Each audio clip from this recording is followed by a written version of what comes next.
നമസ്കാരം. ഓട്ടപ്രദക്ഷിണത്തിലേക്ക് ഏവർക്കും സ്വാഗതം. 108 ദിവസങ്ങളായി നീണ്ടു നിന്നിരുന്ന വലിയൊരു സംഘർഷത്തിന് അയവ് വരികയാണ് എന്നാണ് ഇപ്പോൾ മധ്യപൂർവ്വ ഏഷ്യയിൽ നിന്ന് പുറത്തു വരുന്ന വാർത്തകൾ. അമേരിക്കയും ഇറാനും തമ്മിൽ സമാധാന കരാറിൽ ഒപ്പിടുവാൻ പോകുന്നു. ഖത്തറിൻ്റെ മധ്യസ്ഥതയിലായിരുന്നു അന്തിമഘട്ട ചർച്ചകൾ നടന്നത്. ഇസ്രായേലിൻ്റെ ഒരു ഇടപെടൽ ഇതിലുണ്ട്. ഇസ്രായേൽ ഒരു പ്രമുഖ ഘടകമായി തന്നെ ഈ ഒരു സമാധാന കരാറിനെ സംബന്ധിച്ചുള്ള മുന്നോട്ടുള്ള പോക്കിൽ നിലനിൽക്കുന്നുണ്ട്. അതിലേക്ക് വരാം നമുക്ക്. പക്ഷേ ഇപ്പോഴുള്ള ഏറ്റവും പ്രധാനപ്പെട്ട വാർത്ത എന്ന് പറയുന്നത് ഈ വെള്ളിയാഴ്ച സ്വിറ്റ്സർലാൻഡിൽ വെച്ച് അമേരിക്കയുടെയും ഇറാൻ്റെയും പ്രതിനിധികൾ ഈ സമാധാന കരാറിൽ ഒപ്പുവയ്ക്കും എന്നുള്ളതാണ്. ഈ സമാധാന കരാറിൻ്റെ കൃത്യമായിട്ടുള്ള അക്കമിട്ട വിവരങ്ങൾ എന്തൊക്കെയാണ്, ഈ കരാറിൽ അങ്ങോട്ടും ഇങ്ങോട്ടും നടത്തുന്ന സമവായങ്ങൾ അല്ലെങ്കിൽ എന്താണ് ഈ ഉടമ്പടിയിലുള്ള പ്രധാന കാര്യങ്ങൾ എന്നുള്ളതിനെ സംബന്ധിച്ച് അമേരിക്കയോ ഇറാനോ വിശദവിവരങ്ങൾ പുറത്തുവിട്ടിട്ടില്ല. എന്നിരുന്നാലും പുറത്തു വരുന്ന കാര്യങ്ങളനുസരിച്ച് യുറേനിയം, ഇറാൻ്റെ പക്കലുള്ള സമ്പുഷ്ടീകരിച്ച യുറേനിയം സംബന്ധിച്ചുള്ള ഒരു വിവാദമാണല്ലോ ഈ യുദ്ധത്തിൻ്റെ അല്ലെങ്കിൽ സംഘർഷത്തിൻ്റെ തുടക്കമായി പറയപ്പെടുന്ന കാരണം. 60 ദിവസങ്ങൾ ഒരു ഇടവേള നൽകും ഇറാന്. ഉടനെ കൈമാറുകയില്ല ഈ യുറേനിയം. ഈ ഒരു ആണവ ശക്തിയായി ഇറാൻ വളരുന്നതിൽ നിന്ന് ഇറാനെ തടയുന്നതിന് വേണ്ടിയിട്ടുള്ള പ്രക്രിയകൾക്ക് 60 ദിവസത്തെ ഒരു ഇടവേള ഇറാന് നൽകപ്പെടുമെന്നാണ് ഇപ്പോൾ പറയപ്പെടുന്നത്. യുറേനിയം ഇറാൻ കൈമാറില്ല. കാരണം അമേരിക്ക പറയുന്നത് ആ യുറേനിയം കൈപ്പറ്റിയാൽ ഉടനടി തങ്ങൾ നശിപ്പിക്കും. കാരണം 10 ആണവായുധങ്ങൾ നിർമ്മിക്കുവാനുള്ള അത്രയും യുറേനിയം ഇറാൻ്റെ പക്കലുണ്ട് എന്നാണ് അമേരിക്ക പറയുന്നത്. പക്ഷേ ഇറാൻ ഇപ്പോൾ കൈമാറാമെന്ന് സമ്മതിച്ചിട്ടുണ്ട് എന്ന് ഇരുപക്ഷവും പറയുന്നില്ല. ഈ യുറേനിയം കൈമാറാമെന്ന് സമ്മതിച്ചിട്ടുണ്ട്. പക്ഷേ പുറത്തു വരുന്ന വിവരങ്ങൾ ഇരുപക്ഷവും പറഞ്ഞും പറയാതെയും പറയുന്നത് ഇപ്പോൾ ഇറാൻ്റെ ആണവ പദ്ധതികൾ ഏത് ഘട്ടത്തിൽ നിൽക്കുന്നോ ആ ഘട്ടത്തിൽ നിന്ന് മുന്നോട്ട് പോകുവാൻ ഇറാൻ ഒരുങ്ങില്ല എന്നാണ് സമാധാന കരാറിലുള്ള ഒരു ഉടമ്പടി അല്ലെങ്കിൽ ഒരു നിർദ്ദേശം അല്ലെങ്കിൽ ഒരു തീരുമാനം എന്നാണ് പറയപ്പെടുന്നത്. അമേരിക്കയുടെ ഭാഗത്ത് നിന്ന് ഇറാന് ആനുകൂല്യങ്ങൾ നൽകുന്നത്, ഇറാൻ്റെ ലോകമൊട്ടാകെ ഇറാനെ ഒരു ഭീകരവാദ രാഷ്ട്രമായി പ്രഖ്യാപിച്ചതിനെ തുടർന്ന് ഇറാൻ്റെ സ്വത്തുക്കൾ ഏതാണ്ട് 1200 കോടി 2200 കോടി എന്നൊക്കെ നമ്മുടെ പ്രാദേശിക മാധ്യമങ്ങൾ പറയുന്നുണ്ട്. പക്ഷേ ആയിരക്കണക്കിന് കോടികൾ വരും. അതായത് ബില്യൺ ഡോളേഴ്സിൽ വരും. $100 ബില്യൺ അത്രയുമൊക്കെ നീളുന്ന തരത്തിൽ, അത്രയുമൊക്കെ ഒരു ആസ്തിയുള്ള തരത്തിൽ ഇറാൻ്റെ പല ആസ്തികളും സ്വത്തുക്കളും ലോകമൊട്ടാകെ മരവിപ്പിച്ചിട്ടുണ്ട്. ഇപ്പോൾ ആ മരവിപ്പിച്ചിരിക്കുന്ന സ്വത്തുക്കളെല്ലാം സ്വതന്ത്രമായി ഇറാന് തിരികെ നൽകപ്പെടും.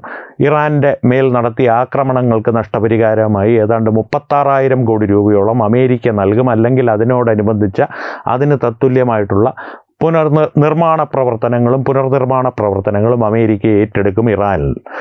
ഇത്രയും കരാറിൻ്റെ ഭാഗമായി ഉണ്ട് എന്ന് പറയപ്പെടുന്നു.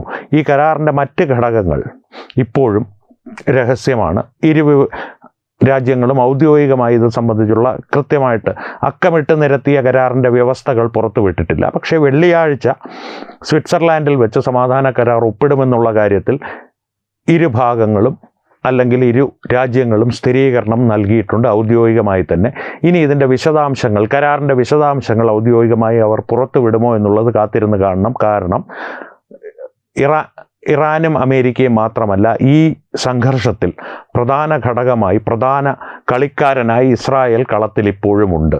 ഇസ്രായേലാണ് ഈ യുദ്ധം തുടങ്ങിവെച്ചത്. ഇസ്രായേലാണ് ആദ്യമായി ഇറാനെ ആക്രമിച്ച് ഈ സംഘർഷത്തിന് തുടക്കം കുറിച്ചത്. തന്നെയുമല്ല, ഇസ്രായേൽ എന്ന രാജ്യത്തിന് അവരുടെ സ്വന്തം സുരക്ഷ നോക്കുവാനായി ഇപ്പോൾ യുദ്ധം ലെബനനിലേക്കും വ്യാപിപ്പിക്കേണ്ട ഒരു ആവശ്യകത വന്നിട്ടുണ്ട്. ലെബനൻ്റെ ഏതാണ്ട് നല്ലൊരു ഭാഗം ഭൂപ്രദേശം അവർ അടക്കിക്കഴിഞ്ഞു. ഹിസ്ബുള്ള എന്ന ഭീകരവാദ സംഘടന ലെബനൻ കേന്ദ്രമാക്കി പ്രവർത്തിക്കുന്നത് അതുകൊണ്ട് തന്നെ ഇസ്രായേൽ ഔദ്യോഗികമായി ഈ കരാറിനെ സംബന്ധിച്ച് ഇതുവരെ പ്രതികരിച്ചിട്ടില്ല. ഔദ്യോഗികമായി എന്ന് ഞാൻ പറയുന്നത് ഇസ്രായേലിൻ്റെ പ്രധാനമന്ത്രി ബെഞ്ചമിൻ നെതന്യാഹു ഇതുവരെ ഈ കരാറിനെ സംബന്ധിച്ച് ഒരക്ഷരം ഉരിയാടിയിട്ടില്ല. പക്ഷേ ഇസ്രായേലിലെ മന്ത്രിമാരുൾപ്പെടെയുള്ളവർ ഈ കരാറിനെ സംബന്ധിച്ച് പറയുന്ന കാര്യം അമേരിക്കയുടെ കീഴിലല്ല തങ്ങൾ. അതുകൊണ്ട് തന്നെ തങ്ങളുടെ ആഭ്യന്തര സുരക്ഷയെ ബാധിക്കുന്ന ലെബനനിൽ അടിസ്ഥാനമാക്കിയിട്ടുള്ള ഹിസ്ബുള്ള എന്ന ഭീകര സംഘടനയെ പൂർണ്ണമായും അവസാനിപ്പിക്കാതെ തങ്ങൾ ഈ യുദ്ധം നിർത്തില്ല. ഇറാന് മേലുള്ള ആക്രമണങ്ങൾ ഇപ്പോൾ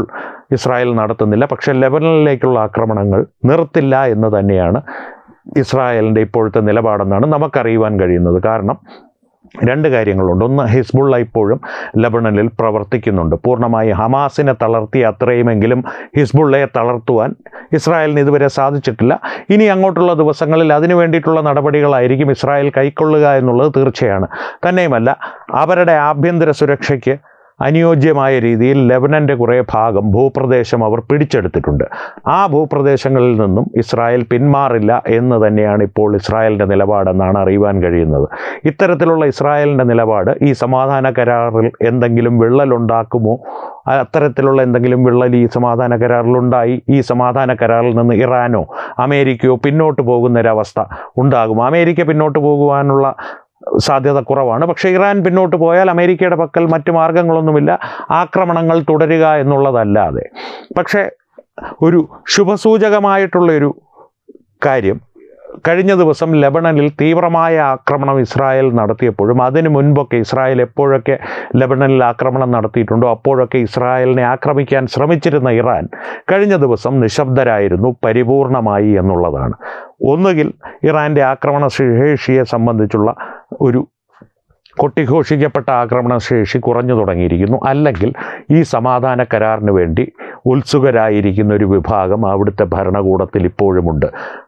അതിൻ്റെ ഒരു മറുവശം ഇറാനിലെ തീവ്ര വിഭാഗക്കാർ, അതായത് അമേരിക്കയും ഇസ്രായേലിനെയും നശിപ്പിച്ചിട്ട് മാത്രമേ ഈ യുദ്ധം നിർത്താൻ പാടുള്ളൂ എന്നുള്ള സ്വപ്നം കണ്ട് പകൽക്കിനാവ് കണ്ടു കഴിയുന്ന തീവ്ര വിഭാഗക്കാർ ഈ കരാറിനെ സംബന്ധിച്ച് അസംതൃപ്തരാണ് എന്നുള്ളൊരു വിവരവും ഇറാനിൽ നിന്ന് പുറത്തു വരുന്നുണ്ട്. അത്തരക്കാരുടെ എന്തെങ്കിലും ഒരു പ്രതികരണം ഇറാൻ്റെ അകത്ത്, ഇറാൻ്റെ ഉള്ളിൽ ഉണ്ടാവുകയും ഈ കരാറിനെ ഏതെങ്കിലും തരത്തിൽ ദോഷകരമായി അത് ബാധിക്കുമോ എന്നുള്ള ആശങ്കയും അമേരിക്കയെ സംബന്ധിച്ച് നിലനിൽക്കുന്നുണ്ട്. എന്നിരുന്നാലും ഇപ്പോൾ ഏറെക്കുറെ ഉറപ്പിച്ച് തന്നെയാണ് ഇരു രാജ്യങ്ങളും പറയുന്നത്, വെള്ളിയാഴ്ച സ്വിറ്റ്സർലാൻഡിൽ വെച്ച് ഈ സമാധാന കരാറിൽ ഒപ്പിടപ്പെടും. അതോടുകൂടി ഹോർമൂസ് കടലിടുക്കിന് മേൽ ഇറാൻ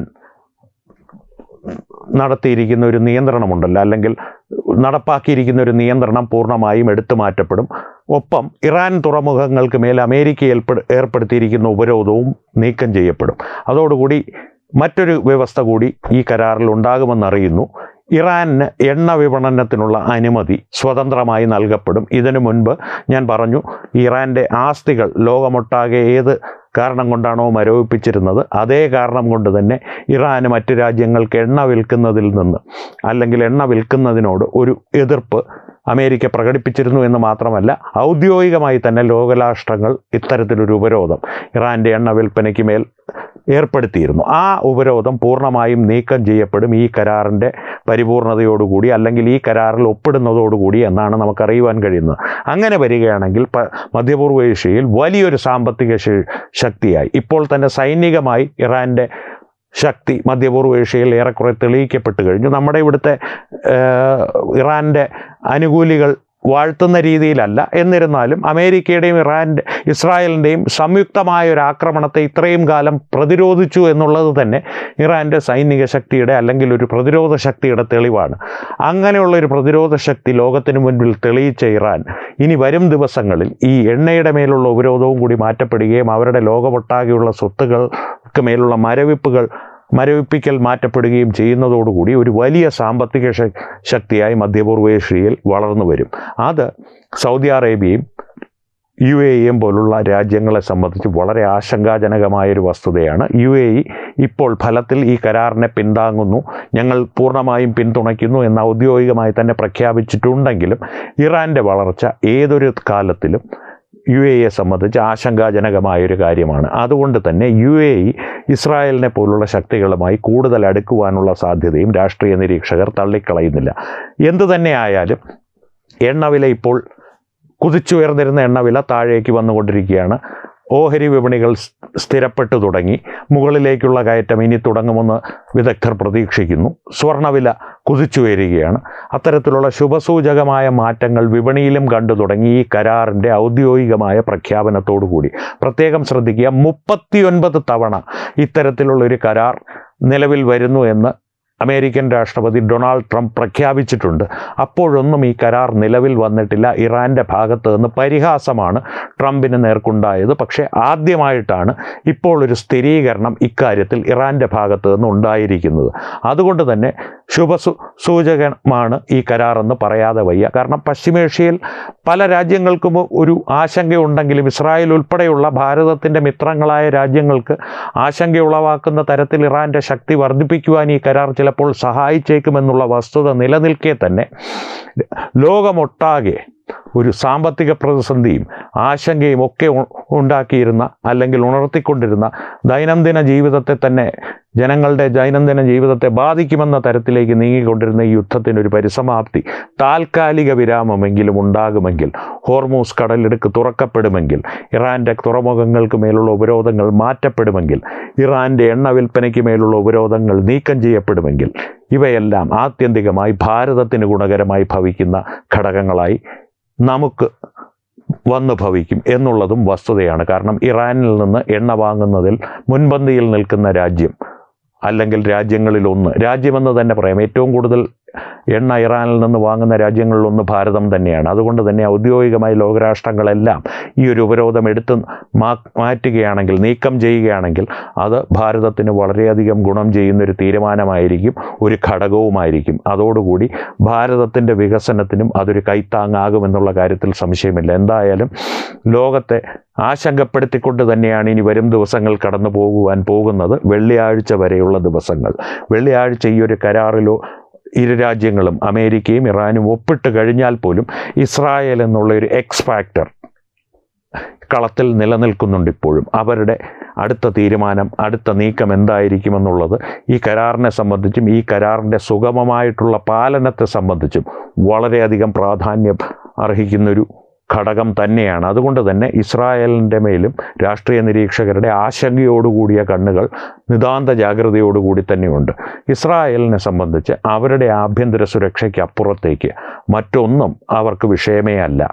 ജൂത സമൂഹത്തിൻ്റെ സുരക്ഷയാണ് ഞങ്ങളുടെ ഏക ലക്ഷ്യമെന്ന് അവിടുത്തെ തീവ്രവിഭാഗക്കാരായ മന്ത്രിമാർ ഇപ്പോൾ തന്നെ പരസ്യമായി പ്രഖ്യാപനം നടത്തി കഴിഞ്ഞിരിക്കുന്നു. കാരണം അവർ എടുത്തു പറയുന്നൊരു കാര്യം, ബെഞ്ചമിൻ നെതന്യാഹുവിനെ ഓർമ്മിപ്പിക്കും പോലെ അവർ പറയുന്ന കാര്യം, മുൻപൊക്കെ ഈ ലോക രാഷ്ട്രങ്ങളുടെ സമ്മർദ്ദത്തിന് വഴങ്ങി സമാധാന കരാറുകളിൽ ഒപ്പിടുകയും പല ആക്രമണങ്ങളിൽ നിന്നും പിന്മാറുകയും ചെയ്തപ്പോഴൊക്കെ അതിൻ്റെ തിക്തഫലങ്ങൾ ഇസ്രായേലിലെ ജനങ്ങൾ അനുഭവിക്കേണ്ടി വന്നിട്ടുണ്ട്. അതുകൊണ്ട് ഇത്തവണ അത്തരത്തിലൊരു നടപടിക്ക് തയ്യാറാകരുത് എന്നൊരു മുന്നറിയിപ്പ് തന്നെ നെതന്യാഹുവിന് അവർ നൽകുന്നുണ്ട്, നെതന്യാഹുവിൻ്റെ മന്ത്രിസഭയിലെ മന്ത്രിമാർ തന്നെ. അതുകൊണ്ട് തന്നെ ഇസ്രായേലിൻ്റെ തീരുമാനം വളരെയധികം ഗൗരവമേറിയ ഒന്നായിരിക്കും, വളരെയധികം പ്രാധാന്യമുള്ള ഒന്നായിരിക്കും ഈ കരാറിനെ സംബന്ധിച്ചെന്നുള്ള കാര്യത്തിൽ സംശയമൊന്നുമില്ല. എന്തായാലും വെള്ളിയാഴ്ച വരെ ആശങ്കയോടുകൂടിയാണ് ലോകം മുന്നോട്ട് പോകുന്നത്. വെള്ളിയാഴ്ച ഈ ഒരു കരാറിൻ്റെ പൂർണ്ണതയിൽ എത്തുന്നൊരവസ്ഥ ഉണ്ടാവുകയാണെങ്കിൽ ലോകത്ത് സമാധാനം പുലരുമെന്നുള്ള 107 ദിവസങ്ങളായി തുടർന്നു വരുന്ന യുദ്ധം അവസാനിച്ചു എന്ന് തന്നെ പറയാമെന്നാണ് അമേരിക്കൻ രാഷ്ട്രപതി ഡൊണാൾഡ് ട്രംപ് അവകാശപ്പെടുന്നത്. അദ്ദേഹത്തിൻ്റെ അവകാശവാദം ഇപ്പോൾ അതിനെ അർഹിക്കുന്ന മുഖവിലയിൽ എടുത്താൽ മതി. എന്നാലും ഇറാൻ ഈ ഒരു കാര്യത്തിന് സമ്മതം മൂളി ഇത്തരത്തിലൊരു കരാറിൽ ഒപ്പിടാൻ തങ്ങളും തയ്യാറാണ് എന്ന് ഔദ്യോഗികമായി അറിയിച്ചതിനെ തുടർന്ന് ലോകം ശുഭപ്രതീക്ഷയിലാണ്, ഒപ്പം നമ്മളും. എന്ന് വീണ്ടും കാണാം. നന്ദി, നമസ്കാരം.